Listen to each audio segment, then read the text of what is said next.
اب میرے بھائیوں اگلی صورت بڑی مشہور صورت ہے، سورۃ العلق۔ یہ تو یقیناً مکی صورت ہے، اور بخاری و مسلم دونوں میں حدیث موجود ہے کہ نبی علیہ السلام کے اوپر پہلی 5 آیات جو نازل ہوئی تھیں وہ اسی صورت کی تھیں۔ قرآن میں اس صورت کا نمبر 96 ہے، لیکن یہ مصحف کی ترتیب میں ہے۔ قرآن حکیم جو نازل ہوا اس کی ترتیب میں سب سے پہلی صورت یہی ہے، اور اس کی پہلی 5 آیات جو بخاری مسلم میں ڈیٹیل حدیث موجود ہے۔ غار حرا میں نبی صلی اللہ علیہ وآلہ وسلم چند دنوں کے لیے عبادت کے لیے چلے گئے۔ سیدہ عائشہ راویہ ہیں کہ نبی علیہ السلام کی زندگی کا جب 40واں سال شروع ہوا تو آپ کا دل دنیا کے کاموں سے اچاٹ ہو گیا، اور سیدہ ختیجہ سلام اللہ علیہا سے وہ کچھ کھانا وغیرہ بندھوا کر تو وہ غار حرا میں عبادت کے لیے چلے جایا کرتے تھے۔ یہ آپ کے بزرگ ہیں جو 40 سال تک بغیر کھائے پیے زندہ رہتے ہیں۔ اللہ کے نبی کو روٹی کی ضرورت پڑتی تھی، آپ کی بیوی باندھ کے دیتی تھی۔ کہانیاں ساریاں جتنے جتنے کہانیاں آئے گی میں وڈ کے پرے ماراں گا۔ بخاری مسلم ہے کہ نبی اسلام کھانا ساتھ لے کے جایا کرتے تھے۔ تو آپ کے وہ تو کہتے ہیں بزرگ اتنے سال تک چلا کٹیا، نہ کچھ کھادا نہ پیتا، سب جھوٹ ہے۔ تو بخاری مسلم کے الفاظ ہیں کہ نبی علیہ السلام کہتے ہیں کہ اچانک ایک دن میرے سامنے انسانی شکل کے اندر فرشتہ نمودار ہوا، جبرائیل علیہ السلام آئے اور انہوں نے مجھے کہا اقرا، پڑھو۔ تو آپ علیہ السلام کہتے ہیں میں نے کہا ما انا بقاری، میں تو پڑھا ہوا نہیں ہوں۔ 3 دفعہ اس نے یہ ریپیٹ کیا تو نبی علیہ السلام نے کہا کہ میں تو پڑھا ہوا نہیں ہوں۔ تو پھر اس نے آپ علیہ السلام کو اپنے سینے سے لگا کر زور سے بھینچا، اور اس کے بعد کہا کہ پڑھ، اقرأ بسم ربک الذی خلق خلق الانسان من علق اقرأ وربک الاکرم الذی علم بالقلم علم الانسان ما لم یعلم۔ یہ 5 آیات۔ تو نبی علیہ السلام نے پھر یہ آیات پڑھی۔ اب اس میں ایک چیز مبہم ہے۔ اس کے بعد پھر وہ حدیث چلتی ہے کہ آپ علیہ السلام واپس آ گئے، سیدہ ختیجہ سے کہا مجھے کمبل اڑا دو۔ سیدہ ختیجہ نے پھر تسلی دی کہ اللہ کے نبی علیہ السلام آپ غریبوں کی مدد کرتے ہیں، مہمان نوازی کرتے ہیں، دکھ درد اور مصیبت زدہ لوگوں کے لیے بھاگ دوڑ کرتے ہیں، اللہ تعالیٰ آپ کو کبھی اکیلا نہیں چھوڑے گا۔ پھر وہ اپنے ایک قریبی کزن تھے ورقہ ابن نوفل جو عیسائی تھے لیکن موحد تھے، ان کے پاس لے گئیں۔ وہ نابینا ہو چکے تھے، انہوں نے نبی علیہ السلام کا جب ایکسپیرینس سنا تو انہوں نے کہا کہ آپ کو اللہ نے نبی بنایا ہے، اور عنقریب آپ کی قوم آپ کو یہاں سے نکال دے گی، اور میں اگر اس وقت تک زندہ رہا تو میں آپ کی مدد کروں گا۔ وہ خیر زندہ نہیں رہے، اس سے پہلے ہی فوت ہو گئے۔ تو اس میں الفاظ ہیں کہ نبی صلی اللہ علیہ وآلہ وسلم نے کہا کہ اے اللہ کے محبوب صلی اللہ علیہ یعنی آپ صلی اللہ علیہ وآلہ وسلم نے سیدنا ورقہ ابن نوفل جو سیدہ ختیجہ کے کزن تھے ان سے کہا کہ میری قوم مجھے نکال دے گی، یہ تو مجھ سے بڑا محبت کرتے ہیں۔ ظاہر ہے کہ ایک شخص کی 40 سال کی زندگی میں وہ آنکھوں کا تارا ہے مکے کے لوگوں کا، تو اچانک انسان پریشان ہو جاتا ہے کہ یہ کیسا ممکن ہوگا کہ جو لوگ مجھ سے اتنی محبت کرتے ہیں وہ مجھے ریجیکٹ کر دیں گے۔ تو ورقہ ابن نوفل نے بڑی زبردست بات کی، انہوں نے کہا کیا محمد آپ سے پہلے جس نے بھی یہ توحید کی دعوت بلند کی ہے نا، یہ دعوت ہی ایسی ہے کہ مخالفین پھر اس کے ساتھ یہی سلوک کرتے ہیں۔ اب اس کے اندر ایک بڑا خطرناک معاملہ ہے۔ آج کے دور میں اگر کوئی شخص ایسی توحید بیان کر رہا ہے کہ لوگ اس کے گلے میں ہار ڈال رہے ہیں اور وہ لوگوں کی آنکھوں کا تارا بن چکا ہے، تو آپ سمجھ لیں کہ وہ توحید بیان نہیں کر رہا جو قرآن کی توحید ہے۔ اور توحید تو نبیوں سے نہیں کسی نے سنی سوائے چند لوگوں نے جن کو اللہ نے توفیق دی. آج توحید کی کوئی بات کر رہا ہو اور لاکھوں کا مجمع اس کی بات سن رہا ہو اور لوگ تعریف کر رہے ہوں تو وہ توحید وہی بیان کر رہا ہوگا کہ جو توحید ہندو بھی مانتے ہیں. سورج اللہ نے بنایا, چاند اللہ نے بنایا, زمین اللہ نے بنائی. تو ہندو کیا کہتے ہیں؟ شیطان نے بنائی. عیسائی کیا کہتے ہیں؟ فرعون نے بنائی. یہودی کیا کہتے ہیں؟ نمرود نے بنائی. نہیں, سارے کہتے ہیں اللہ نے بنائی. لیکن جیسے ہی وہ یہ کہے گا نا کہ اللہ کے علاوہ کسی کو مدد کے لیے نہیں پکارنا, یہ جو لوگ قبروں میں دفن ہیں جن کو آپ جا کے اپنی حاجتیں پیش کرتے ہیں, یہ کچھ نہیں کر سکتے. ساتھ ہی آپ دیکھیں وہ لاکھوں کا مجمع جو ہے نا چند درجنوں پہ آ جائے گا اور اس شخص کی پٹائی بھی شروع ہو جائے گی, کیونکہ یہ تو کسی نے سننی نہیں ہے. یہ وہ ننگی تلوار ہے کہ جس سے سب بھاگتے ہیں. بہرحال اس میں ایک جو چیز ابہام والی تھی وہ یہ تھی کہ نبی صلی اللہ علیہ وآلہ وسلم کو جو 3 دفعہ فرشتے نے کہا کہ آپ پڑھیے, تو آپ نے فرمایا کہ میں پڑھا ہوا نہیں ہوں. اس میں میرے خیال ہے ڈاکٹر اسرار صاحب رحمہ اللہ تعالیٰ کا موقف ٹھیک ہے, مولانا مودودی رحمہ اللہ کا بھی یہی موقف ہے کہ یہ جو پہلی وحی ہے نا یہ کسی تختی کی شکل میں لکھی ہوئی نبی علیہ السلام کو دکھائی گئی ہے. جب بھی آپ نے انکار کیا ہے پڑھنے سے, ورنہ تو چھوٹی عمر کا بچہ بھی ہو اس کو کہا جائے کہ پڑھ, جو میں پڑھ رہا ہوں میرے پیچھے پیچھے کیا ہے اور تیری زبان میں ہے, تو بچہ بھی پیچھے پیچھے دہرا دے گا. کوئی مسئلہ ہے؟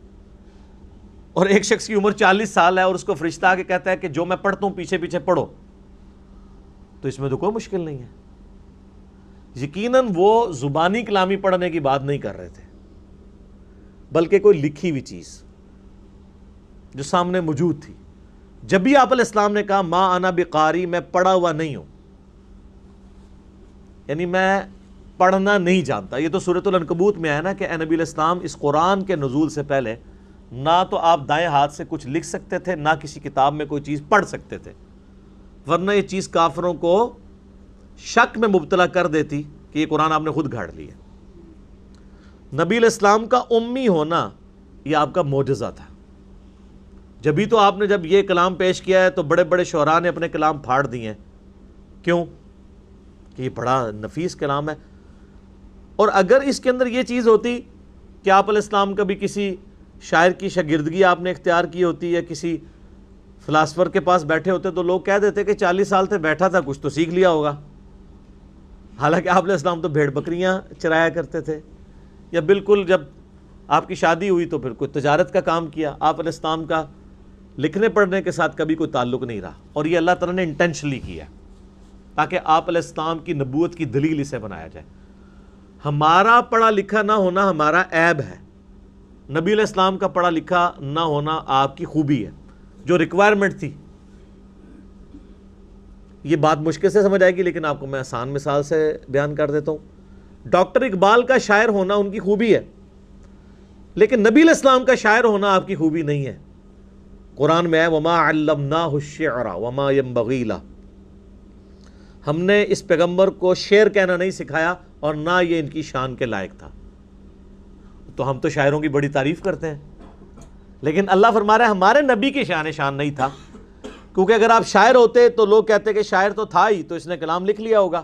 ویسے بھی قرآن کے اندر ایک ردم پایا جاتا ہے, آپ کو پتا ہے ڈیوائن میوزک ہے, آیات ملتی جلتی ہیں, اگرچہ ان کے وہ وزن اتنے نہیں ہیں, آزاد نظم والا سٹائل ہے جس طرح ہم کہتے ہیں, مصرے چھوٹے بڑے ہیں, لیکن بہرحال اس میں رب تو ہے. الرحمن علم القرآن خلق الانسان علمہ البیان, یہاں بھی تو ہے نا ربط, ہر صورت کے اندر ربط ہے, اور یہ ربط رکھا اس لیے تاکہ اس کا ٹیسٹ فیل ہو.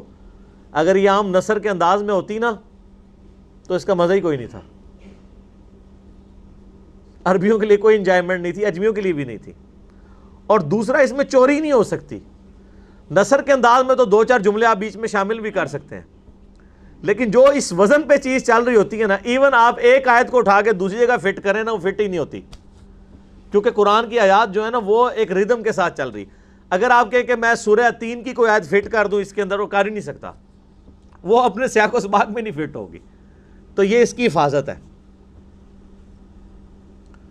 تو یہ موقف مضبوط لگتا ہے کہ نبی صلی اللہ علیہ وآلہ وسلم کو فزیکلی کوئی چیز دکھائی گئی ہے. اور اسی وجہ سے جو لوگ اس بات کے قائل ہیں نا کہ نبی علیہ السلام اعلان نبوت کے بعد اللہ نے آپ کو یہ استعداد دے دی تھی کہ آپ کتاب میں سے پڑھ سکتے تھے اور تھوڑا بہت لکھ بھی سکتے تھے، ان کے موقف کو تائید ملتی ہے اس چیز سے. مہارت نہیں تھی لیکن تھوڑا بہت کر سکتے تھے. اس کا ثبوت وہ بخاری کی حدیث ہے، جب صلح حدیبیہ کے اوپر موقع پر معاہدہ لکھا گیا تو کافروں نے کہا کہ ہم تو آپ کو اللہ کا رسول نہیں مانتے، محمد رسول اللہ کو کاٹ کے محمد ابن عبداللہ لکھیں. نبی علیہ السلام نے سیدنا علی چونکہ آپ کے کاتب تھے، آج کل کے کاتب وہی تو کوئی اور ہیں، نبی علیہ السلام کے زمانے میں مولا علی تھے، زید ابن ثابت تھے، تو مولا علی سے کہا کہ اس کو مٹا دو. وہ آج کل کے جو کاتب وہی ہیں نا، وہ پرلی طرف سے آئے ہوئے تھے صلح حدیبیہ کے موقع پر. تو مولا علی نے کہا یا رسول اللہ میں آپ کا نام نہیں کاٹوں گا. محبت کا اظہار تھا کہ میں کیوں محمد رسول اللہ کاٹوں. تو آپ نے اس کے اوپر کوئی ان پہ گرفت بھی نہیں فرمائی.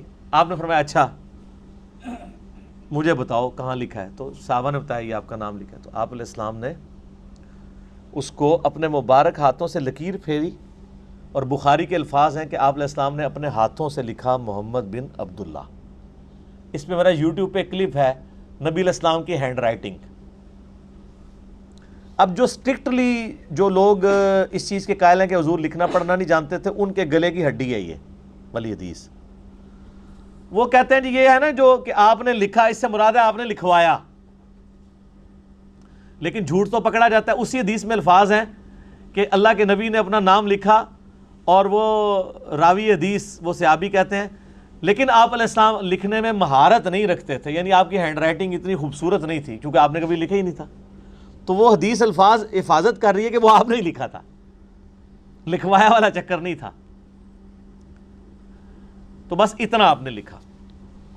تو جو لوگ اس چیز کے قائل ہیں نا کہ اعلان نبوت کے بعد آپ لکھنا پڑھنا جان گئے تھے، اللہ نے آپ کو یہ معجزہ دے دیا تھا، تو یہ بات سمجھ میں آتی ہے. اس کا انکار یعنی دلائل کے ساتھ کرنا ناممکن ہے. اگر کوئی کرتا ہے تو اس کی اپنی مرضی. میں آپ کو صرف ایک ہر جگہ اختلاف بتا رہا ہوتا ہوں دلائل کے ساتھ کیا چل رہے ہیں. اس سے نبی علیہ السلام کی نبوت بھی سٹیک پہ نہیں لگے گی، کیونکہ وہ تو اعلان نبوت کے بعد ہے نا. قرآن کا تو کلیم ہے اس وحی کے نزول سے پہلے آپ لکھنا پڑھنا نہیں جانتے تھے. تو وہ کہتے ہیں پھر اس سے ثابت ہوا کہ وحی کے نزول کے بعد اللہ نے آپ کو یہ طاقت دے دی تھی کہ آپ پڑھ بھی سکتے تھے. تبھی تو آپ علیہ السلام پروف ریڈنگ بھی تو وہی کی کرتے تھے نا. پروف ریڈنگ تو وہی کرے گا جو بول رہا ہے. پروف ریڈنگ کے دو طریقے ہیں کہ آپ نے کوئی وہی لکھوائی، پھر آپ نے کہا پڑھو کیا لکھا ہے، اور وہ اس نے پڑھ کے سنائی، اور دوسرا یہ کہ آپ خود دیکھیں گے کیا لکھا ہے اس نے. تو دونوں طریقے سے پروف ریڈنگ ہوتی ہے. لہذا میرا موقف یہ ہے کہ اگر کوئی یہ موقف رکھتا ہے تو یہ موقف بھی دلیل کے ساتھ ہے کہ نبی علیہ السلام وحی کے نزول کے بعد لکھنا پڑھنا جانتے تھے، اگرچہ اس میں مہارت نہیں تھی. تو یہ جو ہے نا اقرا بسم ربک الذی خلق، پڑھ اپنے رب کے نام سے، تو بیسیکلی پڑھنے سے مراد یہ نہیں تھا کہ میرے پیچھے پیچھے پڑھ، ورنہ تو آپ پہلی دفعہ ہی پڑھ لیتے. یار آپ خود سوچیں، آج بھی آپ کسی 10-12 سال کے بچے کو گئے کہ بیٹا میں جو آپ کی اردو زبان میں بولتا ہوں میرے پیچھے پیچھے پڑھ، تو وہ بھی پڑھ دے گا. تو 40 سال کا انسان جو فصیح اللسان ہو، اس کو ایک شخص کہہ رہا ہے پڑھ، اور وہ آگے سے کہ میں پڑھ ہی نہیں سکتا، تو اس کا مطلب یہ ہے کہ وہ سامنے لکھی ہوئی چیز. اور پھر جو چوتھی دفعہ بخاری مسلم کے الفاظ ہیں کہ فرشتے نے آپ کو سینے سے لگایا اور پھر جب چھوڑا تو کہا پڑھ، تو پڑھ لیا. وہ سینے سے لگا کے اللہ تعالیٰ نے جبرائیل کے ذریعے پڑھنے کی استعداد آپ علیہ السلام میں ٹرانسفر کر دی. سمجھ آ گئی بات کی؟ اللہ کے لیے تو ممکن نہیں ہے نا، ناممکن نہیں ہے نا یہ چیز. ایک لمحے میں کسی کو سکھا سکتا ہے. اسی لیے تو میں بار بار کہتا ہوں کہ آپ کہتے ہیں نا ہمارے بزرگ جو ہیں وہ کشف کے ذریعے دل کا حال جان لیتے ہیں، تو اللہ تعالیٰ ان کو 2 منٹ میں سکھا دے. میں اپنا میکینیکل انجینئرنگ کا فارمولہ لکھ کے دیتا ہوں، کوئی دنیا کا بابا اس کو دیکھ کے پڑھ کے بتا دے، کہتے ہیں دل کے حال جان لیتا ہے. یہ تو سارے ٹھوس ہو جاتے ہیں. بھئی کشف کا اللہ کو تو میکینیکل انجینئرنگ آتی ہے نا، تو آپ کو تو ہم یہی چیک کریں گے نا. دل کا حال تو دور کی بات ہے نا، پرانی بات ہے. دیکھ کے پڑھ دے، نہیں پڑھ سکتا. تو پھر آپ علیہ السلام نے یہ وہی پڑھی. آپ یہ دیکھیں زبردست آیات ہے. یہ صورت تو یعنی شاہکار ہے عربی لنگوسٹک کا بھی، اور اس کے اندر کتنے اہم مضامین ڈسکس ہوئے ہیں خصوصاً پہلی 5 آیات میں. بسم اللہ الرحمن الرحیم. اقرأ بسم ربک الذی خلق. اے نبی پڑھیے اپنے رب کے نام کے ساتھ جس نے ہر چیز کو پیدا کیا. ساری مخلوقات کا پیدا کرنے والا اللہ، چاہے وہ پازیٹو مخلوقات ہیں خواہ نیگیٹو مخلوقات ہیں، خالق اللہ ہی ہے. شیطان کو بھی اللہ نے پیدا کیا ہے، انبیاء کو بھی اللہ نے پیدا کیا ہے، فرشتوں کو بھی اللہ نے پیدا کیا ہے، جانوروں کو بھی اللہ نے پیدا کیا. اس رب کا نام لے کر پڑھیں جو ساری مخلوقات کا پیدا کرنے والا ہے. اور اس نے جو مخلوق پیدا کی اس میں ٹاپ آف دا لسٹ جو مخلوق ہے لقد خلقنا الانسان فی احسن تقویم، اسی کا ذکر دوبارہ ادھر آ گیا. خلق الانسان من علق، انسان کو اللہ نے پیدا کیا علق سے، علق کی فارم میں. ہمارے پرانے مفسرین علق کا ترجمہ کرتے تھے خون کی پھٹک، جمع ہوا خون، یعنی کسی کی پریگنینسی ضائع ہو گئی تو اس میں انیشلی آپ پتہ خون نکلتا ہے. تو ظاہر ہے ہمارے بزرگوں کو علم غیب تو کوئی نہیں تھا نا، جو کچھ دیکھتے تھے وہ ترجمہ کر دیتے تھے. لیکن عربی لنگوسٹک میں علق کے لیے کوئی بنیاد موجود نہیں ہے کہ اس کا ترجمہ خون کیا جائے. خون کے لیے اور الفاظ موجود ہے، دم کا لفظ آیا اور الفاظ ہیں. علق کا ترجمہ جو ہے وہ اردو زبان میں بھی یہ لفظ استعمال ہوتا ہے، معلق. معلق کسے کہتے ہیں؟ لٹکی ہوئی چیز، انگلش میں سسپینڈڈ. مثلا یہ جو پنکھے ہوتے ہیں یہ لٹک رہے ہوتے ہیں تو ہم انہیں کہتے ہیں معلق. لیکن چونکہ ہمارے بزرگوں کے پاس نہ سائنس کا علم تھا، علم غیب تو ویسے ہی میں ختم کرتا ہے ہی کوئی نہیں سی، تو انہوں نے ترجمہ کر دیا خون کی پھٹک. علق عربی زبان میں لیچ کو بھی کہتے ہیں، جونک کو، کیونکہ جونک بھی ایک طرف سے جانور کے جسم میں یا ایون انسانوں کے جسم میں بھی منہ داخل کرتی ہے، دوسرا حصہ اس کا باہر لٹک رہا ہوتا ہے، وہ بھی معلق ہوتی ہے.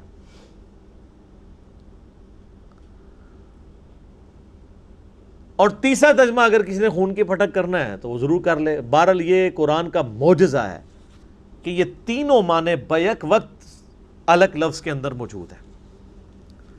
پروفیسر کیتھ مور مسلمان ہوئے تھے اسی بات کے اوپر، اور انہوں نے باقاعدہ کتاب بھی لکھی، اور انہوں نے کہا مجھے یہ بات ماننے میں کوئی آر نہیں ہے کہ قرآن کا سورس ڈیوائن ہے، کیونکہ جس پیریڈ آف ٹائم میں ہسٹری کے اندر قرآن نازل ہوا ہے انسان کو یہ بات نہیں پتہ تھی. یہ تو 1980 کے بعد، 1980 کے بعد لوگوں کو پتہ چلا ہے الیکٹرانک مائکروسکوپ کے ذریعے کہ جو ایمبریو ماں کے پیٹ میں جب انیشل شکل میں ہوتا ہے جنین، تو وہ جونک کی شکل کا ہوتا ہے فزیکلی بھی دیکھنے میں، اور وہ رحم مادر میں یوٹرس آف مدر کی دیوار کے ساتھ چپکا ہوا ہوتا ہے، اور اس سے انیشل خوراک بھی حاصل کرتا ہے. سسپینڈڈ بھی ہوتا ہے، اس کی شکل بھی جونک کی ہوتی ہے. باقاعدہ انہوں نے پھر باقاعدہ وہ پکچرز لگائی ہیں، اور ریاض کے اندر جو انٹرنیشنل کانفرنس ہوئی تھی اس کے اندر انہوں نے اسلام بھی قبول کر لیا تھا. آج بھی ان کی کتابیں امریکہ کے اندر یعنی آپ ٹیکسٹ بک کے طور پہ ایمبریولوجی کی فیلڈ میں پڑھائی جاتی ہیں. پروفیسر کیتھ مور. تو یہ بیک وقت اس کا ترجمہ صحیح، اس لیے اب جب جدید جو مترجمین ہیں نا وہ ترجمہ اس کا یہی کرتے ہیں. آپ ڈاکٹر اسرار صاحب رحمہ اللہ تعالیٰ کا بیان القرآن سنیں گے نا تو انہوں نے اس کا ترجمہ خون کی پھٹک نہیں کیا. ہم نے جونک نما ایک چیز کی شکل میں پیدا کیا جو رحم مادر میں چپکی ہوئی تھی. سر اتنا لمبا جو جملہ ہے عربی میں ایک لفظ کے اندر کور ہے علق. یہ فصاحت ہے نا عربی کی. اقرأ وربک الاکرم، پڑھیے اپنے رب کے نام کے ساتھ جو بڑا کریم ہے. یعنی وہ سراپا کرم ہے، وہ فنیٹک نہیں ہے. دنیا میں بادشاہ ہوتے ہیں نا جن کو کسی کو سزا دے کے مزہ ملتا ہے، اللہ کی جو رحمت ہے اس کے غضب پہ بھاری ہے. کتب علی نفسہ الرحمہ، اللہ نے تو اپنے لیے لکھ لیا ہے کہ میں نے ہر حال میں رحم ہی کرنا ہے، ہر حال کے اندر. اور بخاری و مسلم حدیث ہے اللہ تعالیٰ نے مخلوقات کی پیدائش سے پہلے اپنے پاس عرش پہ یہ عبارت لکھ لی تھی کہ میری رحمت میرے غضب پہ سبقت لے جائے گی. یہ رحمت اور غضب برابر بھی ہوتے تو ہمارے لیے مصیبت تھی. اللہ کی رحمت اس کے غضب پر سبقت لے جانے والی. یعنی اللہ آخری درجے تک انسانوں کو ڈھیل دیتا ہے. تو یہاں اللہ کا تعارف کروایا جا رہا ہے وہ تو بڑا کرم کرنے والا ہے، ہم تو مائل با کرم ہیں، کوئی سائل ہی نہیں. آپ کرم سمیٹنے والے تو ہوں. وہ بخشش، معافی، جنت دے کر خوشی محسوس کرتا ہے، کسی کو عذاب دے کر خوشی محسوس نہیں کرتا، جیسا کہ اس کی شان کے لائق ہے. الذی علم بالقلم، وہ اللہ وہ ہے جس نے قلم کے ذریعے علم سکھایا ہے. سر یہ جو قلم ہے نا، یہ اللہ کے معجزات میں سے ایک معجزہ ہے. پوری انسانی ہسٹری کا جو علم ہے وہ قلم کے ذریعے سیو ہوا ہے. آپ اندازہ لگائیں اس کی امپورٹنس کا کہ اللہ تعالیٰ نے قرآن حکیم میں پہلی 5 آیات جو نازل کی اس میں اس قلم کا ذکر ہے. اور جامعہ ترمذی میں صحیح سند کے ساتھ حدیث ہے، اللہ کے محبوب صلی اللہ علیہ وآلہ وسلم فرماتے ہیں اللہ تعالیٰ نے سب سے پہلے قلم کو پیدا کیا اور اس کے بعد قلم کو حکم دیا کہ لکھ جو کچھ ہو چکا اور لکھ جو قیامت تک ہوگا. تو اس نے ساری تقدیر لکھ دی. اچھا، اس حدیث کے ساتھ کھلواڑ کیا ہے مختلف لوگوں نے. صوفیاء نے یہ کھلواڑ کیا، انہوں نے کہا کہ سب سے پہلے اللہ نے نبی علیہ السلام کو پیدا کیا. اب جب ان سے حدیث مانگتے ہیں تو وہ حدیث تو کوئی نہیں ہے. وہ کہتے ہیں مصنف عبدالرزاق کا ایک چیپٹر تھا جو گم گیا، وہ اب مل گیا. اب جب ملا ہے تو اس کی ہینڈ رائٹنگ بھی، اس کی سیاہی بھی، اس کا کاغذ بھی آج کے زمانے کا ہے. اور مصنف عبدالرزاق 1200 سال پہلے لکھی گئی ہے. اور اس میں جی حضرت جابر علیہ السلام کہتے ہیں کہ نبی صلی اللہ علیہ وآلہ وسلم نے فرمایا، جابر بن عبداللہ رضی اللہ تعالیٰ عنہ علیہ السلام، کہ اللہ تعالیٰ نے سب سے پہلے جو ہے وہ تیرے نبی کے نور کو پیدا کیا، پھر اس سے باقی چیزیں پیدا کی. جبکہ ترمذی کی حدیث ہے کہ سب سے پہلے اللہ نے قلم کو پیدا کیا. تو وہ کہتے ہیں جی دیکھیں نا جی، قلم کو پیدا کر کے حکم دیا کہ لکھ جو ہو چکا اور جو ہوگا. تو اس بات کا ثبوت ہے کہ قلم سے پہلے بھی کچھ ہو چکا تھا اور وہ نبی علیہ السلام تھے. اس کا جواب میں نے ان کو دیا ہے کہ قلم کو جب پیدا کر کے کہا گیا نا لکھ جو ہو چکا، اس ہو چکنے سے مراد قلم کا خود پیدا ہونا تھا، کیونکہ قلم پہلے پیدا ہوا، بعد میں اس نے لکھنا شروع کیا. آپ نے کہانی خود سے بنا لی ہے. اور دوسری طرف اہل حدیث کے لیے بھی یہ مصیبت ہے حدیث، کیونکہ ان کا موقف یہ ہے کہ سب سے پہلے اللہ تعالیٰ نے عرش کو پیدا کیا، جو مانتے ہیں. اور کچھ تو ایسے بیوقوف ہیں وہ تو عرش کو بھی مخلوق نہیں مانتے، غیر مخلوق مانتے ہیں. غیر مخلوق وہ کہتے ہیں جی وہ اللہ کی صفت ہے. اللہ کی صفت عرش نہیں ہے، اللہ کی صفت عرش پر مستوی ہونا ہے، جیسا کہ اس کی شان کے لائق ہے. عرش تو مخلوق ہے، کیوں؟ قرآن میں وَهُوَ رَبُّ الْعَرْشِ الْعَظِيمِ، وہ رب عرش عظیم کا مالک ہے. تو اللہ اس کا رب ہے، عرش کا، عرش مخلوق ہے. تو شیخ ناصر الالبانی نے سلسلہ حدیث صحیحہ میں، اگرچہ وہ اہل حدیث سلفی عالم تھے، محدث اعظم البانی اور سعودیہ کے، انہوں نے یہ حدیث لکھ کے صوفیاء کا رد بھی کیا ہے اور اہل حدیث کا رد بھی کیا ہے. اور اہل حدیث سے مراد امام ابن تیمیہ کا، کیونکہ ابن تیمیہ نے کہا تھا حوادث کی کوئی ابتدا نہیں ہے، یعنی جب سے اللہ ہے اس وقت سے مخلوق بھی ساتھ چل رہی ہے. کیونکہ اس وقت آپ کو پتہ ہے وہ لوگ پیدا ہوئے تھے جو منطق اور فلسفے کو لے کے چلتے تھے، ان کے سوالوں کے جواب دینے لگے. اور جب منطق اور فلسفے کے لوگوں نے پوچھنا شروع کیا کہ اچھا اللہ نے پہلی مخلوق اگر قلم کو پیدا کیا تو اس سے پہلے کون سی مخلوق تھی؟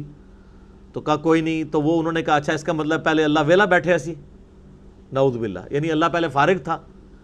اب شیخ یعنی ابن تیمیہ نے اس کا جواب دینے کے لیے انہوں نے کہا نہیں، اللہ جب سے ہے تب سے ہی اللہ تعالیٰ مخلوقات کو بھی پیدا فرما رہا ہے. حوادث کی ابتدا کوئی نہیں ہے جیسے اللہ کی ابتدا کوئی نہیں. اب یہ تو کفر کی طرف بات چلی جائے گی، کیونکہ اللہ ہی ہے جس کی ابتدا نہ ہو، باقی تو ہر چیز کی ابتدا ہے.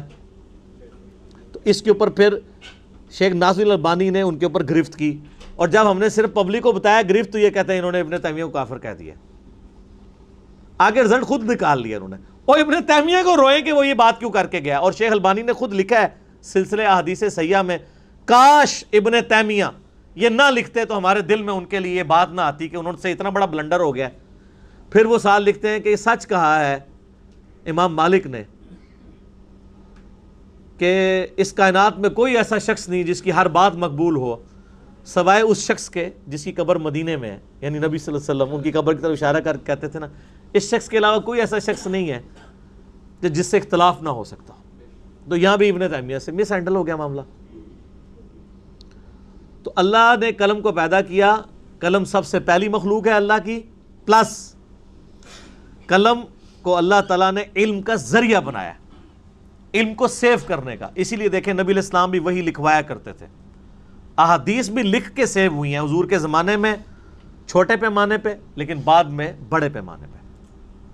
زبانی کلامی کام چل ہی نہیں سکتا. جن لوگوں کا یہ ماننا ہے نا کہ عملی تواتر اور سنت کافی ہے، حدیث کی ضرورت نہیں ہے، تو یہ اللاجیکل ہے، قرآن کے بھی خلاف ہے. قرآن کہتا ہے الذی علم بالقلم، اللہ نے قلم کے ذریعے علم ٹرانسفر کیا ہے، علم سکھایا ہے. اگر احادیث نہیں لکھی جاتی تو آج دین کا جنازہ نکل چکا ہوتا. اللہ کا شکر ہے آج سے 1200 سال پہلے یہ کتابیں لکھی گئیں. آج سے 1200 سال پہلے کا زمانہ نبی علیہ السلام کے زمانے سے 200-250 سال کا زمانہ بنتا ہے.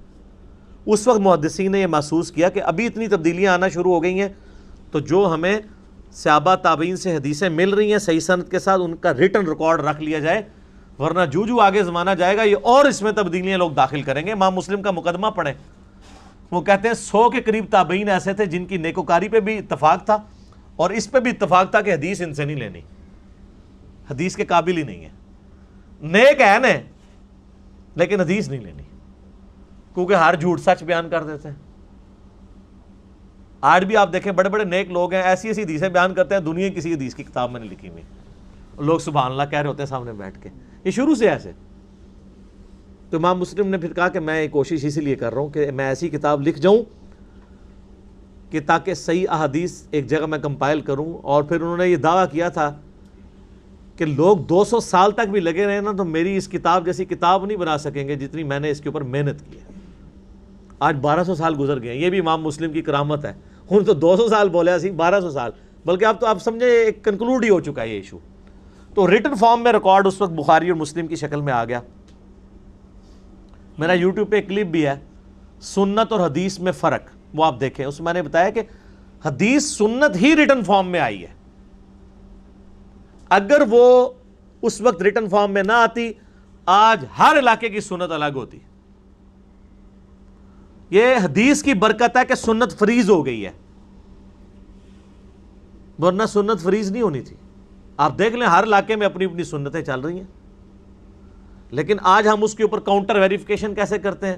ہم کہتے ہیں بتاؤ قرآن حدیث میں کہاں لکھا ہوا ہے، یہی کہتے ہیں نا. ورنہ کسی نے کہنا تھا جی پگڑی نیلے رنگ کی ہونی چاہیے، کسی نے کہنا تھا جو ہے سرخ رنگ کی ہونی چاہیے، کسی نے کہنا تھا جی گرین کلر کی، کسی نے کہنا تھا کالی ہونی چاہیے، کسی نے کہنا تھا سفید. ہمیں کوئی عرض نہیں، آپ جس مرضی رنگ کی پہن لیں، اسے کوئی فرق نہیں پڑتا. لیکن سنت نہ کہیں پھر اسے. پگڑی کی سنت ادا ہو جائے گی، اس کے رنگ والی سنت، یہ دو الگ سنتیں ہیں نا، اس کے لیے پھر آپ کو ریٹن ریکارڈ کی طرف جانا. اور میں یہ پوچھتا ہوں کہ وہ سنت جو آج تک فریز نہیں ہوئی وہ زیادہ بہتر ہے، یا وہ سنت جو آج سے 1200 سال پہلے فریز ہو کے کتابوں میں آ گئی اور اس کے کلمی نسخے موجود ہیں پوری دنیا میں چھپ رہے ہیں، وہ زیادہ سیف ہے؟ ظاہر ہے وہی زیادہ سیف ہے. یہ بخاری اور مسلم اور باقی حدیث کی کتابیں آپ کو ایک لمحے میں 1200 سال کے ٹائم میں ٹریول کروا کے وہاں پہنچا دیتی ہیں. ان 1200 سال میں دین کے ساتھ کیا کچھ کھلواڑ ہوا ہے، تو سب کا سب سکپ ہو جاتا ہے ان احادیث کی کتابوں کی برکت سے. کوئی کہتا ہے جی یہ سنت ہے، جی وہ میلاد کے اوپر جھنڈیاں لگیں، ڈھول ڈمکے ہوں، یہ سب کچھ ہوں، جی وہ یہ جی ہوا ہے. ہم کہتے ہیں کہاں لکھا ہوا ہے؟ وہ کہتے ہیں تو بہت کئی سو سال سے چل رہا ہے. ہم کہتے ہیں جی کتنے سو سال سے چل رہا ہے؟ تو ڈیپ ڈگ کریں گے، کرتے کرتے تو پتہ چلے گا 8ویں صدی ہجری میں. اب چل رہی ہے 15ویں، تو 700 سال ہی بنے نا. تو ان سے پہلے جو 700 سال کے مسلمان تھے وہ کیا کرتے تھے؟ ان کے اوپر وہ شعر فٹ ہوتا تھا، سوائے ابلیس کے جہاں میں سبھی تو خوشیاں منا رہے ہیں. کہتے ہیں اس زمانے میں تو کوئی نہیں تھا.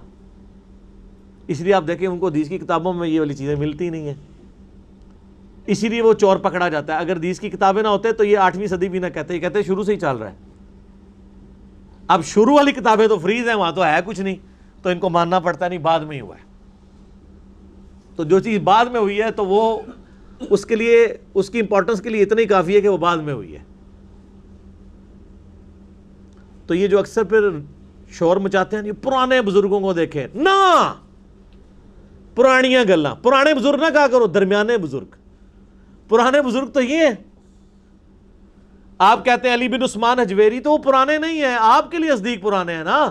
465 ہجری میں فوت ہوئے ہیں، ان سے پہلے 450 سال کے مسلمان ہیں، وہ پرانے ہیں.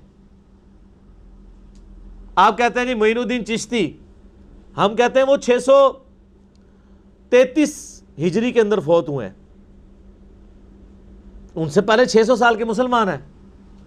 آپ کہتے ہیں جی شیخ عبد القادر جیلانی، ہم کہتے ہیں وہ 561 ہجری میں فوت ہوئے ہیں، ان سے پہلے 550 سال کے مسلمان ہیں. آپ کہتے ہیں جی امام غزالی، ہم کہتے ہیں وہ تو 505 ہجری میں فوت ہوئے ہیں، ان سے پہلے 500 سال کے مسلمان ہیں. آپ کے جتنے بزرگ ہیں سارے جمع کر کے ایک پلڑے میں ڈالیں نا، سارے ہی درمیانے ہیں، پرانا کوئی بھی نہیں ہے. پرانا پھر آپ کا بزرگ ایک ہی بچتا ہے، یزید، وہ تو نہیں مبارک ہوئے.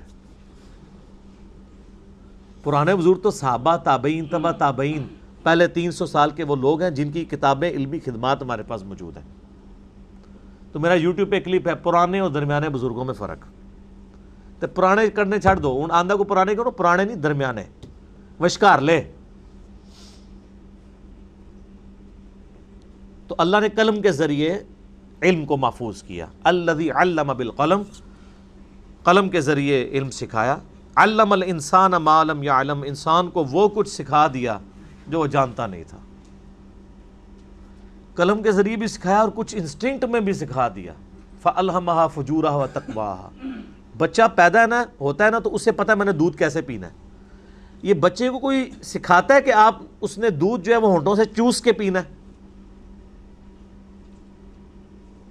یہ اللہ نے اس کی جبلت انسٹنکٹ میں داخل کر دی. مرغی کے چوزے نکلتے ہی دانا چگنا شروع کر دیتے ہیں، کوئی سکھاتا ہے ان کو؟ پانی پیتے ہیں.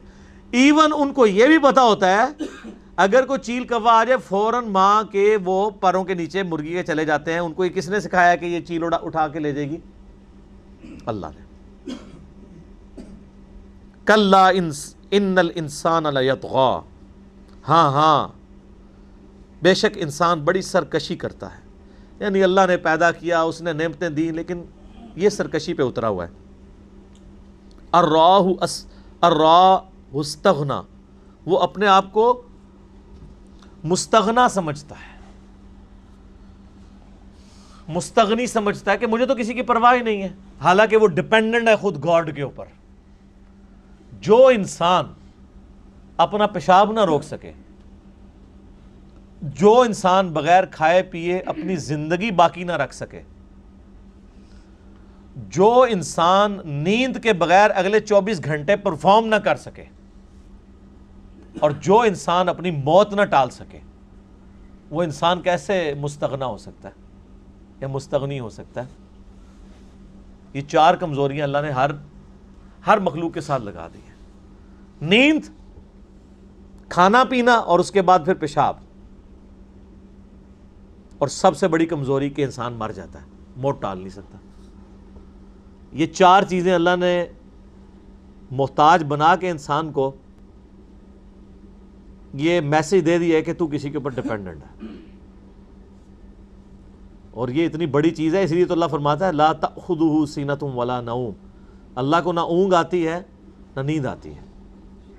تم تو 24 گھنٹے میں ایک دفعہ سو نا، اگلے 24 گھنٹے میں بڑے سے بڑا ذہین، بڑے سے بڑا فتین، بڑے سے بڑا طاقتور بندہ، آپ جس کو کہنا یہ دنیا میں بہت طاقتور انسان ہے، اس کو 24 گھنٹے سونے نہ آپ دیں، اس کے بعد دیکھیں ایسے گرتا پڑتا ہوگا، ایسے ہی ہوگا نا. یہ اوقات ہے انسان کی. روٹی پانی بند کر دیں تو ساری بزرگی نکل جائے گی اس کی، اور اس سے زیادہ بزرگی نکالنی ہے تو پانی پلا کے اسے شربت 3-4 شکنجوی کے جگ ڈیش ڈیش ڈیش کر دیں، اس کا پیشاب روک دیں، اور پھر دیکھیں اس کی کیسی بزرگی ہے. بزرگی سے بھی توبہ کرے گا، چھالا مار کے توبہ کرے گا، کہے گا توبہ میری میں نہیں سمندر روکیا، میں تو پیشاب بھی نہ روک سکتا. کہتے ہیں سمندر روکا ہے فلاں بزرگ نے، کوئی بزرگ اپنا پیشاب نہیں روک سکتا. یہ انسان کی کمزوری ہے. اِنَّ إِلَىٰ رَبِّكَ الرُّجْعَىٰ، یقیناً اے انسان تجھے پلٹ کے اپنے رب کے پاس جانا ہے. اپنے آپ کو مستغنی نہ سمجھ، تو ڈیپینڈنٹ ہے اس کے اوپر.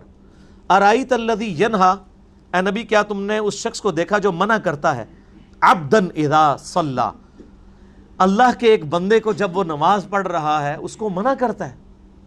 یہ ابو جہل کے بارے میں واقعہ ہے. یہ واقعہ بخاری اور مسلم دونوں میں آیا کہ ابو جہل نے نبی علیہ السلام کے اوپر پابندی لگا دی تھی کہ تم اب حرم میں اگر نماز پڑھو گے نا تو میں اپنے پاؤں کے نیچے تمہاری گردن دے دوں گا. نعوذ باللہ. یہ بخاری میں آتا ہے، مسلم میں بھی. تو ظاہر نبی علیہ السلام نے تو باز نہیں آنا تھا. آپ علیہ السلام چلے گئے. جب نماز آپ نے شروع کی تو ابو جہل جو ہے وہ سجدے کی حالت میں آپ علیہ السلام کے قریب بڑھا تاکہ آپ کے سر مبارک کو اپنے ناپاک قدموں کے نیچے کچلے. تو بخاری مسلم کے الفاظ ہیں، وہ بھاگ کے پیچھے ہٹ گیا. تو ساتھیوں نے پوچھا کیا ہوا؟ اس نے کہا کہ جب میں ان کے قریب ہوا تو میرے ان کے درمیان ایک بہت بڑی خندق حائل ہو گئی. بہت بڑا گڑھا مجھے نظر آیا، میں ادھر تک پہنچ نہیں سکا. اور اس گڑھے میں نے ایک پروں والی مخلوق دیکھی جو میری تکہ بوٹی کرنے کے لیے، مجھے نوچنے کے لیے تیار بیٹھی تھی. کوئی اللہ نے کوئی بہت بڑا کوئی ریچھ دکھا دیا، کوئی فرشتہ اس فارم میں دکھایا جو کہ صرف اسی کو نظر آیا. یہ واقعہ بخاری اور مسلم دونوں میں رپورٹ ہوا ہے. یہ کوئی سٹوری بک نہیں ہے، بخاری مسلم میں. اور اسی کی طرف اشارہ ہے کہ دیکھو یہ منع کرتا ہے نماز پڑھنے سے. ارائیتا ان کان علی الہدی، بھلا دیکھو تو اگر وہ ہدایت پر ہو یا پرہیزگاری کا حکم دیتا ہو تب بھی اسے نماز پڑھنے سے روکتا ہے. یعنی نبی علیہ السلام کیا کسی کا لیتے تھے؟ لوگوں کو یہی کہتے تھے نا، بچیوں کو دفن نہ کرو، ماں باپ کے ساتھ اس نے سلوک کرو، اولاد کے حقوق کا خیال رکھو، ناحق کسی پہ ظلم نہ کرو. تو وہ شخص تو پرہیزگاری کی باتیں کرتا ہے اور یہ کہتے ہیں ہم نماز نہیں اسے پڑھنے دیں گے حرم میں.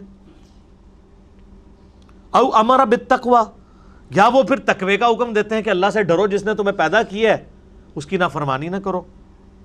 ارائیت ان کذب وتولی، آپ نے دیکھا کہ اگر اس نے جھٹلایا اور غرو گردانی کی، یعنی یہ اب مخالف کی بات ہو رہی ہے. الم یعلم بان اللہ یرا، تو اس نے کیا یہ نہیں جانا کہ اللہ اس کو دیکھ رہا ہے؟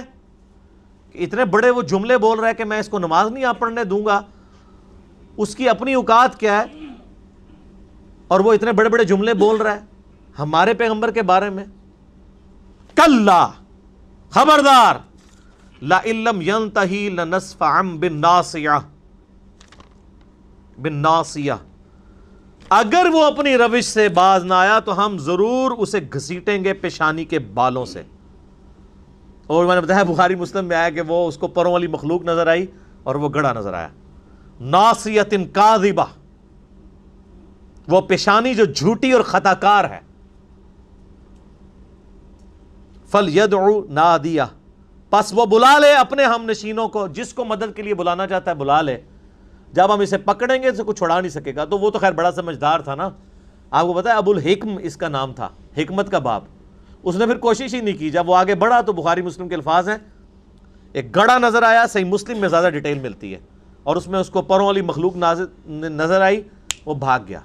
اس نے پھر نبی علیہ السلام کے ساتھ بدتمیزی نہیں کی. اچھا کتنی حیران کن بات ہے، یہ کچھ دیکھ کے بھی ایمان نہیں لایا وہ. ہائے ہائے ہائے، یہ بات سوچنے والی ہے. تو آج بھی ایسے ہی ہو رہا ہے. آپ لوگوں کو قرآن حدیث دکھائیں، لوگ نہیں مانتے. تو پھر پریشان نہ ہوا کریں. پیغمبر کی موجودگی میں سمجھانے والا پیغمبر ہو، دکھانے والا اللہ ہو، پھر بھی بات سمجھنا ہے تو ہم اگر کسی کو بخاری مسلم سے نماز کا طریقہ دکھا دیں اور وہ نہ مانے، کوئی ٹینشن والی بات نہیں ہے. نہ ہم پیغمبر سے زیادہ یعنی پرہیزگار یا کریکٹر والی شخصیت ہو سکتے ہیں، اور نہ اللہ سے بڑھ کے سمجھا سکتے ہیں. تو جن لوگوں کو ٹینشن پڑ جاتی ہے جو بڑا سمجھائے لوگ نہیں سمجھتے، کھزمانو کھان نہیں سمجھتے، دفاعوں. قرآن میں بار بار اس لیے وما علینا الا البلاغ، آپ کا کام صرف پہنچانا ہے، منوانا آپ کا کام نہیں ہے. سورہ بقرہ میں ہم آپ سے نہیں پوچھیں گے لوگ دوزخ میں کیوں چلے گئے، خود گئے ہیں، آپ کا کام صرف بتانا تھا، نہیں مانا تو جائیں. اللہ بے پرواہ ہے. بلا لے مدد کے لیے جس کو بلانا ہے. سندع الزبانیہ، ہم جہنم کے فرشتوں کو لے آئیں گے. وہ کوئی فرشتہ ہی تھا جو چیر پھاڑ کے لیے اس کو مخلوق کے طور پہ نظر آیا. کلا، ہاں ہاں، لا تطع واسجد واقترب، اے نبی صلی اللہ علیہ وآلہ وسلم اس کی کوئی بات نہ سنیے، آپ اپنے رب کے حضور سجدہ کیجئے اور اپنے رب کے قریب تر قریب ہوتے چلے جائیے. آیت سجدہ ہے. اللہ اکبر. اس سجدے میں ماتھا زمین پہ رکھنا شرط نہیں ہے، ٹو باؤ ڈاؤن ہے. میں نے سجدہ تلاوت کے احکامات پہ مسئلہ 115 ڈیٹیل ریکارڈ کروایا ہے، جس میں نے کئی احادیث پیش کی ہیں صحیح بخاری سے. عبداللہ ابن عمر رضی اللہ تعالیٰ عنہ جب بیٹھے ہوتے تھے سواری پہ، بغیر وضو کے قرآن پڑھ رہے ہوتے تھے، اور اس دوران جب سجدہ آتا تھا تو بس صرف سر جھکا کے ٹو باؤ ڈاؤن کر لیتے تھے.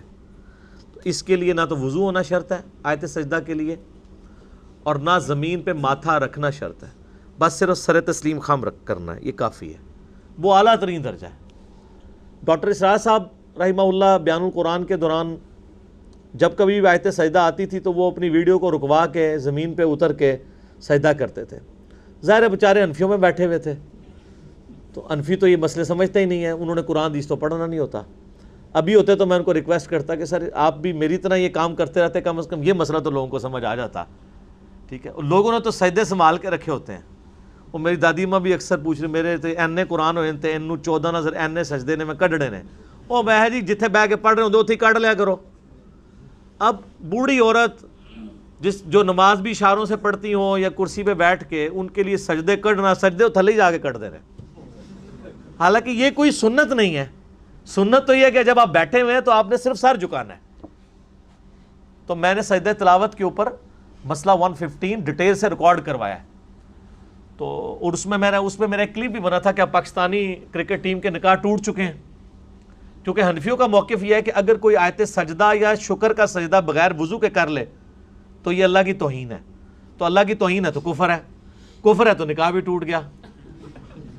تو پاکستانی ٹیم تو جب کبھی جیت جائے بیچاری مشکل سے، زیادہ تر تو ہار ہی رہی ہے، تو وہ تو اسی ٹائم سجدے میں گرتے ہیں، سینچری کرے سجدے میں جاتے ہیں، تو وضو تو نہیں کیا ہوتا.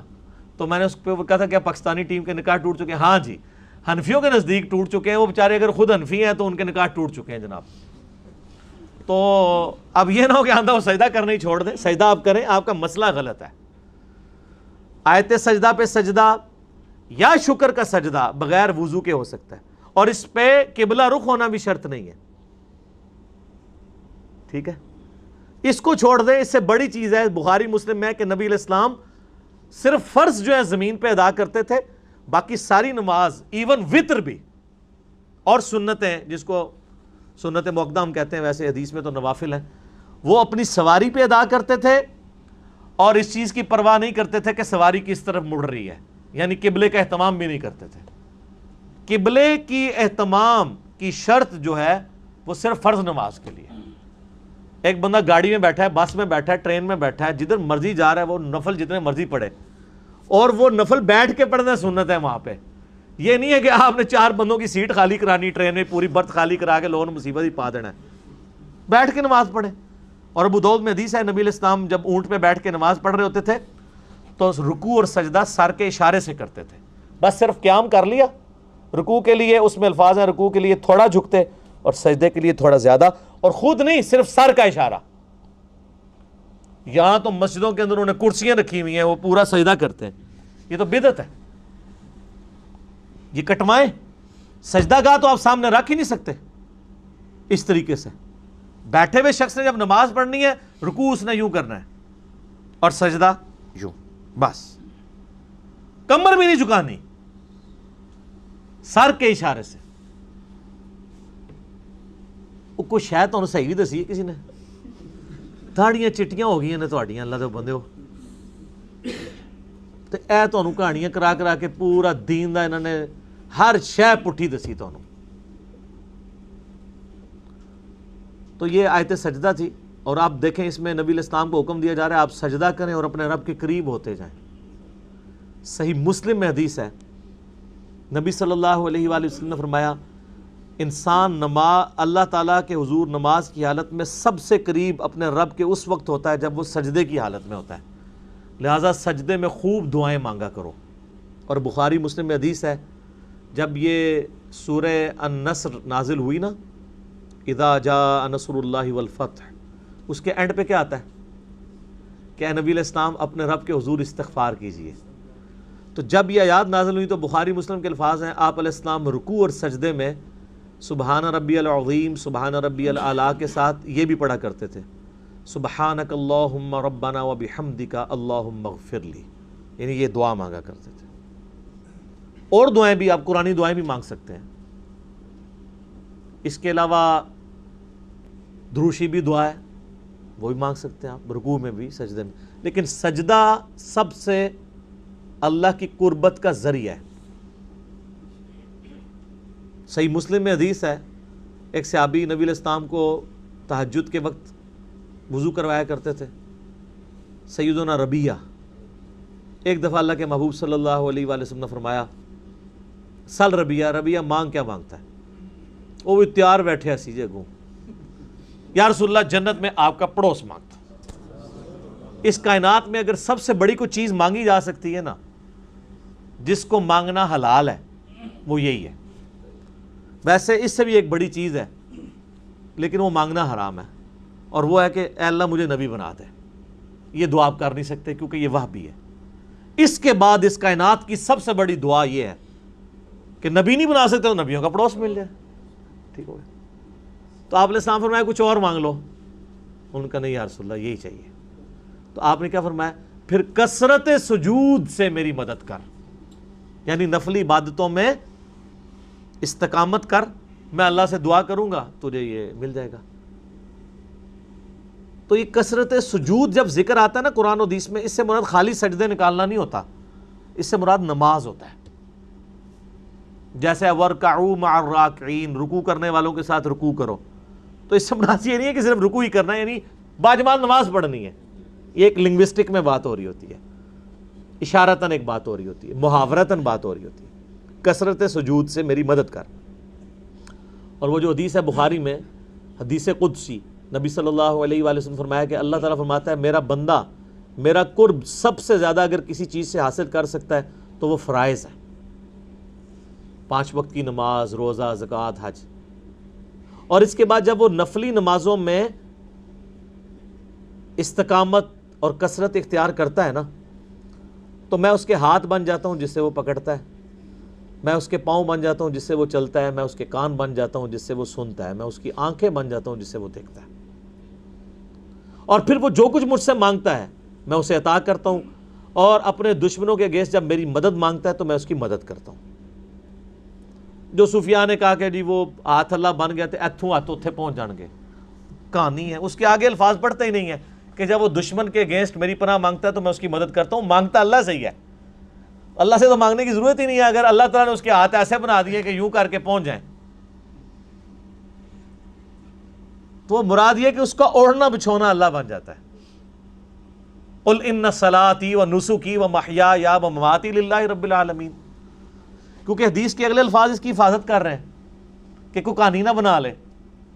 اگلے الفاظ نہیں رہتے، وہ کہتے ہیں جی ہاتھ بن جاتا ہوں، پاؤں بن جاتا ہوں، ہاتھ بن جاتا ہوں، پاؤں بن جاتا ہوں. اگے بھی ٹرونا.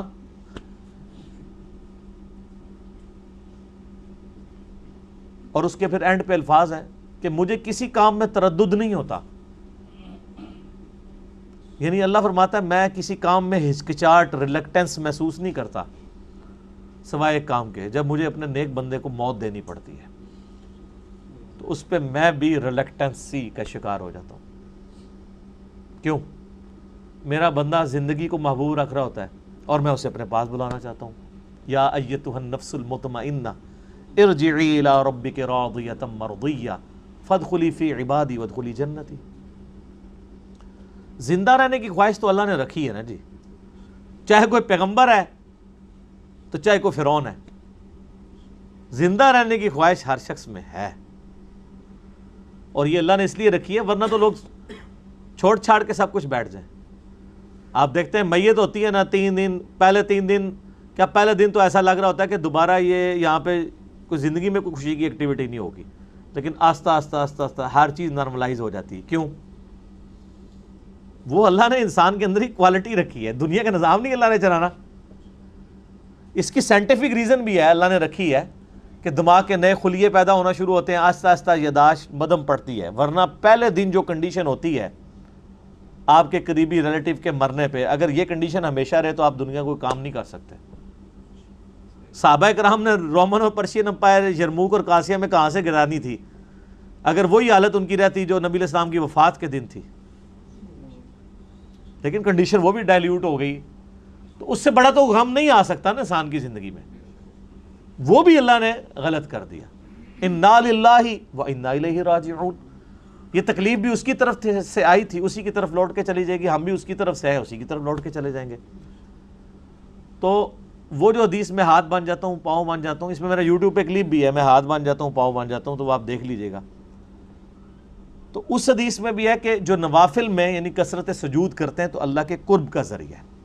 وَاسْجُدْ وَاقْتَرِبْ، آیت سجدہ میں آپ جتنی دفعہ آیت تلاوت مرضی کریں، ایک نشست میں سجدہ ایک ہی دفعہ کرنا ہے، اور یہ سجدہ واجب نہیں ہے، سنت ہے، اگر کوئی نہیں کرے گا گناہگار نہیں ہوگا۔ بخاری مسلم میں ایسی حدیث ہے صحیح بخاری کے اندر کہ نبی علیہ السلام نے کئی بار آیت سجدہ کی ہے اور اس کے اوپر سجدہ نہیں کیا، یہ واجبیت کے درجے میں نہیں ہے۔ اور قرآن کے 14 سجدے نہیں ہیں، 15 ہیں۔ ویسے ہر قرآن میں 15 لکھے ہوتے ہیں، سورہ حج کے اندر 2 سجدے ہیں، لیکن وہ دوسرے سجدے کے آگے لکھا ہوتا ہے عند الشافعی۔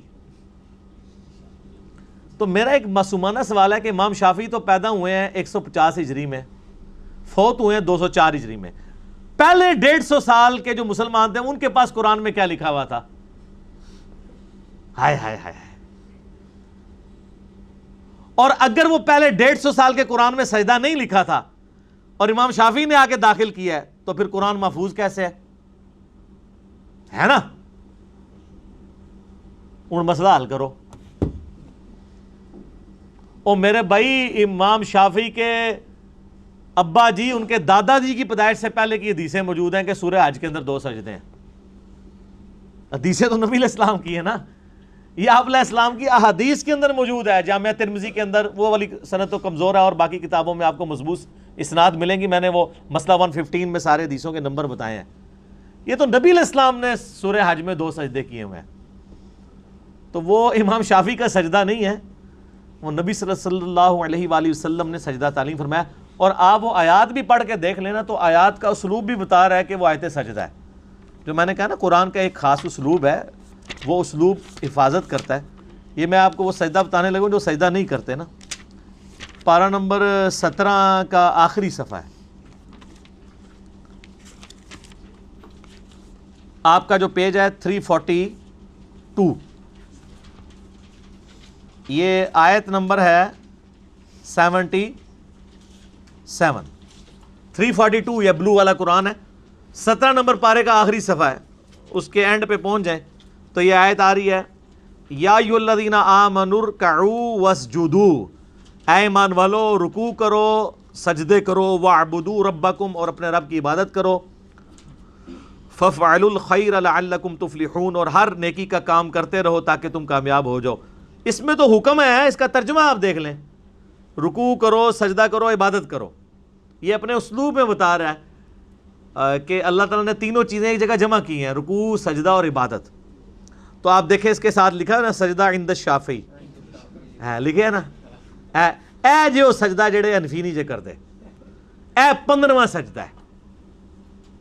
اور آج جو ہم نے سجدہ کیا ہے نا، یہ قرآن کا آخری سجدہ تھا سورۃ العلق کے اندر، اب کوئی سجدہ نہیں آئے گا انشاءاللہ۔ اب نیکسٹ اب قرآن شروع کریں گے پھر شروع سے، تو پہلا سجدہ جا کے سورۃ الاعراف میں آتا ہے 9ویں پارے کے اندر، اور آخری جو ہے پارہ نمبر 30 میں سورۃ العلق میں۔ یہ سجدہ ہے جو یہ مس کرتے ہیں۔ سورہ حج میں آلریڈی ایک سجدہ موجود ہے، یہ دوسرا سجدہ ہے، اور سورۃ الحج کی یہ فضیلت ہے کہ اس میں 2 سجدے آئے ہیں۔ تو یہ عند شافعی نہیں ہے، میں نے بلکہ وہ شیعہ کا بھی چھپا ہوا قرآن دیکھا نا، تو وہ سیم یہی قرآن چھپا ہے، ادھر بھی عند شافعی لکھا ہوا تھا۔ تو میں نے کہا یار آپ لوگوں کو تو چلو سنیوں کو تو ویسے ہی کوئی مت نہیں ہے، آپ لوگوں کو تو سمجھ ہونی چاہیے کہ یار امام شافعی سے پہلے امام جو ہیں وہ امام باقر گزرے ہیں، امام جعفر گزرے ہیں، آپ فقہ جعفری ان کی طرف منسوب کرتے ہیں۔ امام جعفر کے بیٹے تھے امام موسیٰ کاظم، امام موسیٰ کاظم کے صحابی ہیں حضرت امام شافعی۔ یہ صحابی وہ والا نہیں، یعنی صحبت کرنے والے۔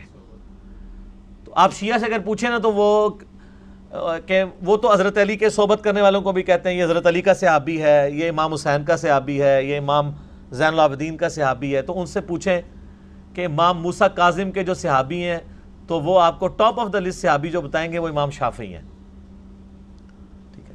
اسی لیے امام شافعی نے وہ شعر بھی کہا نا، ان کان رفضا حب آل محمد فلیشہد الثقلان انی رافضی، اگر بالفرض اہل بیت کی محبت کا نام رافضی ہونا ہے تو تم گواہ ہو جاؤ کہ میں رافضی ہوں، کیونکہ امام شافعی شاگرد تھے امام موسیٰ کاظم کے۔ امام موسیٰ کاظم کے والد ہیں امام جعفر، اور امام جعفر کے دو بیٹے تھے، امام اسماعیل اور امام موسیٰ کاظم۔ جو اثنا عشری شیعہ ہیں وہ امام موسیٰ کاظم کو مان رہے ہوتے ہیں، اور اسماعیلی وہ ہیں جو امام اسماعیل کو، یہ اسماعیل حضرت ابراہیم کے بیٹے نہیں ہیں، یہ امام جعفر کا بیٹا اسماعیل ہے۔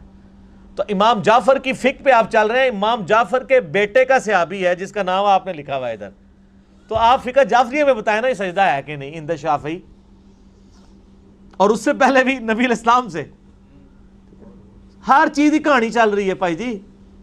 اب جب وہ کہانیاں ڈسکور ہوتی ہیں نا، وہ کہتے ہیں یار علی دے پٹھیاں پٹھیاں گلاں کرتا ہے، میں پٹھیاں گلاں پٹھے کام تسی پا کے گئے ہو۔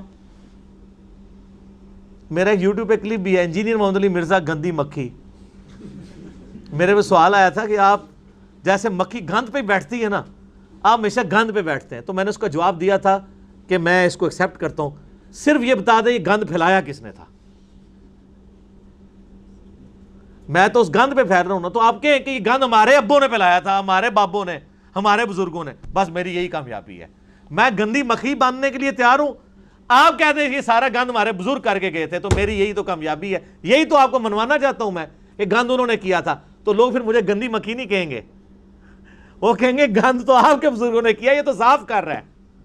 اللہ کے فضل سے اللہ تعالیٰ سے دعا ہے جو حق بات میں نے کہی اللہ تعالیٰ ہمارے دلوں میں راسخ فرمائے، اگر جذبات میں میرے منہ سے غلط بات نکل گئی اللہ تعالیٰ ہمارے دلوں سے معاف کر دے، ہمیں کتاب و سنت کی تعلیمات پر عمل کر کے دوسرے بھائیوں تک پہنچانے کی توفیق عطا فرمائے۔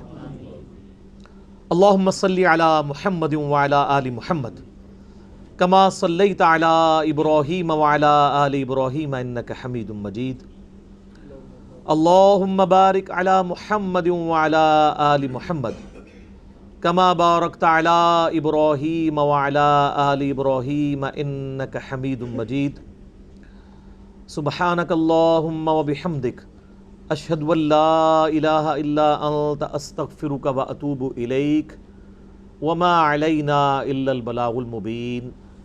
جزاکم اللہ خیرا۔